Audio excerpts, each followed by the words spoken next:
గత కొన్ని రోజులుగా ఉష్ణోగ్రతలు గణనీయంగా పడిపోతున్నాయి. చలి విజృంభిస్తోంది. ఇలాంటి వాతావరణంలో విద్యుత్ వాహనాల పనితీరు భిన్నంగా ఉంటుంది. లిథియం అయాన్ బ్యాటరీల్లో ఛార్జింగ్ త్వరగా తగ్గిపోతుంది. అలా ఎందుకు జరుగుతుంది? శీతల వాతావరణంలో ఈవీలను ఎలా మెయింటైన్ చేయాలి? ఛార్జ్ చేసేటప్పుడు జాగ్రత్తలు తీసుకోకపోతే ప్రమాదాలు, అసౌకర్యాలు తప్పవు.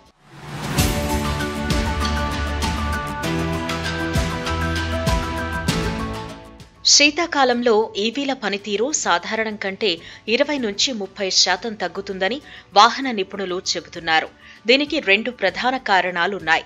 బ్యాటరీ పనితీరు తగ్గడం ఒకటైతే, శక్తి వినియోగం పెరగడం మరొకటి.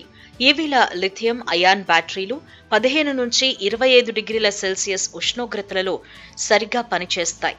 మరోవైపు చలికాలంలో వాహనాలకు అవసరమైన వేడి కోసం బ్యాటరీ నుంచే ఎక్కువ శక్తిని తీసుకోవలసి వస్తుంది. దీంతో సాధారణ సమయంలో కంటే శీతాకాలంలో బ్యాటరీ వినియోగం పెరుగుతుంది. కొంతమందికి దీంతో భయం ఉంది. ఇవి హఠాత్తుగా షాక్ కొట్టేస్తాయా, లేక కాలిపోతాయా, లేదంటే ఏదైనా దారుణం చేస్తాయా అని. అవన్నీ ఏం లేకపోయినా విపరీతమైన అసౌకర్యాలు మాత్రం కలగవచ్చు. అవి తట్టుకోలేరు కొందరు.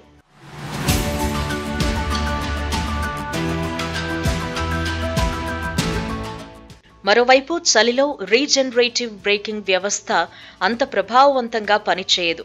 సాధారణ సమయంలో ఈ అత్యాధునిక బ్రేకింగ్ వ్యవస్థ వల్ల బ్యాటరీ కొంతమేర ఛార్జ్ అవుతుంది. శీతాకాలంలో మాత్రం కుదరదు. ఈ నేపథ్యంలో చల్లని వాతావరణంలో ఈవీలను డ్రైవ్ చేయటం కొంత భిన్నంగా అనిపించవచ్చు. పైగా మాన్యువల్ బ్రేకింగ్ ను ఉపయోగించాల్సి రావచ్చు. చలిలో లిథియం అయాన్ బ్యాటరీలోని ఎలక్ట్రోలైట్ ద్రవం మందంగా మారుతుంది. దీంతో ఎలక్ట్రోకెమికల్ ప్రక్రియ నెమ్మదిస్తుంది. ఫలితంగా బ్యాటరీల అంతర్గత నిరోధం పెరుగుతుంది. దీంతో లిథియం అయాన్లు యానోడ్, క్యాథోడ్ మధ్య సులభంగా చలించలేవు. ఇలాంటి స్థితిలో బ్యాటరీ నుంచి ఒక్కసారిగా శక్తిని తీసుకోవటం ప్రారంభిస్తే వోల్టేజ్ గణనీయంగా పడిపోయి డిశ్చార్జ్ కు దారితీస్తుంది.